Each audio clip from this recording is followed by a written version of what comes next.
Ne regardez jamais par la fenêtre la nuit. Vous pourriez y rencontrer.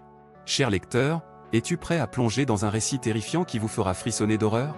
Attachez bien votre ceinture car nous allons nous aventurer dans les profondeurs de l'effroi, là où l'obscurité règne en maître.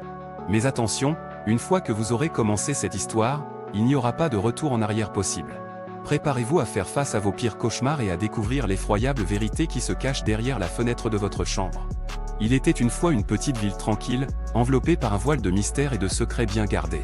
Les habitants vivaient paisiblement, ignorant les horreurs qui se tapissaient dans les ténèbres de la nuit.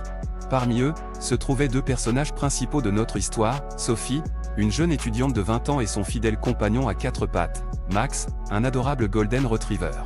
Un soir, alors que la lune était haute dans le ciel, Sophie se préparait à aller se coucher. Elle se glissa sous ses draps, épuisée après une longue journée de cours. Max, toujours à ses côtés, était prêt à veiller sur elle toute la nuit. Mais ce soir-là, quelque chose d'étrange flottait dans l'air. Comme si une présence malveillante se tapissait dans l'ombre, attendant le bon moment pour surgir. Sophie commença à fermer les yeux, s'abandonnant peu à peu aux bras de Morphée. Mais soudain, un bruit sourd vint la tirer de son sommeil. Était-ce son imagination qui lui jouait des tours? Elle se redressa et jeta un coup d'œil à Max. Il était en alerte, ses oreilles dressées, prêt à défendre sa maîtresse.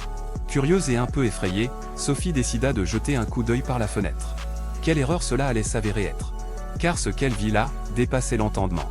Dans la pénombre de la nuit, elle aperçut une silhouette fantomatique, aux yeux rougeoyants et à la peau pâle comme la mort. Un frisson glacial parcourut son échine. Qui était cette créature des ténèbres? Et que lui voulait-elle? Terrifiée, Sophie recula brusquement, les battements de son cœur résonnant dans ses tempes. Elle se dit qu'elle devait prévenir les autres habitants de la ville, les mettre en garde contre cet être surnaturel qui rôdait dans les parages. Mais était-ce vraiment une bonne idée? Après tout, qui la croirait? Qui ne penserait pas qu'elle avait perdu la raison? Elle était seule face à cette abomination. Les jours passèrent, et chaque nuit, Sophie et Max étaient hantés par les visions de cette créature nocturne. Les nuits sans sommeil s'accumulaient, jusqu'à ce que l'épuisement prenne le dessus. L'esprit de Sophie était en proie à la confusion, à la paranoïa. Elle ne savait plus à qui faire confiance.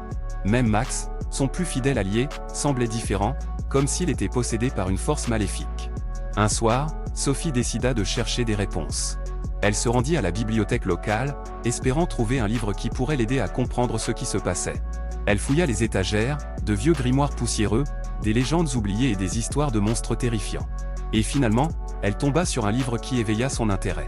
Il parlait d'une ancienne malédiction qui frappait la ville autrefois, transformant les âmes égarées en créatures démoniaques. Le livre mentionnait également un rituel mystérieux, qui promettait de chasser ces esprits malfaisants. Sophie savait qu'elle devait tenter sa chance, même si cela signifiait risquer sa propre vie. Elle rassembla le peu de courage qui lui restait et se prépara à affronter l'horreur une dernière fois. La nuit tomba, et Sophie se posta devant sa fenêtre, prête à affronter ce qui l'attendait. Les minutes semblaient des heures, sa respiration était saccadée. Et puis, elle le vit. La créature se tenait là, juste de l'autre côté de la vitre, la fixant de ses yeux maléfiques. Mais cette fois, Sophie n'avait pas peur. Elle savait ce qu'elle devait faire. Elle récita les paroles du rituel, une incantation ancienne qui purifiait l'âme tourmentée. Des étincelles magiques jaillirent de ses mains, enveloppant la créature dans une lumière aveuglante. Et alors, quelque chose d'incroyable se produisit. La créature se transforma en une magnifique femme, libérée de la malédiction qui la retenait prisonnière. Sophie avait réussi. La ville était enfin débarrassée de son cauchemar. Les habitants ne sauraient jamais le rôle qu'elle avait joué, mais cela importait peu. Elle avait vaincu la peur, fait face à ses démons, et sauvé sa ville bien-aimée. Donc, cher lecteur, la prochaine fois que la nuit tombera et que tu regarderas par la fenêtre, souviens-toi de cette histoire. Car tu ne sais jamais ce qui pourrait se cacher dans l'obscurité. Les apparences peuvent être trompeuses, et le monde des ténèbres est plus proche que tu ne le penses. Alors, sois prudent, et ne regarde jamais par la fenêtre la nuit. Tu pourrais bien y rencontrer ton pire cauchemar.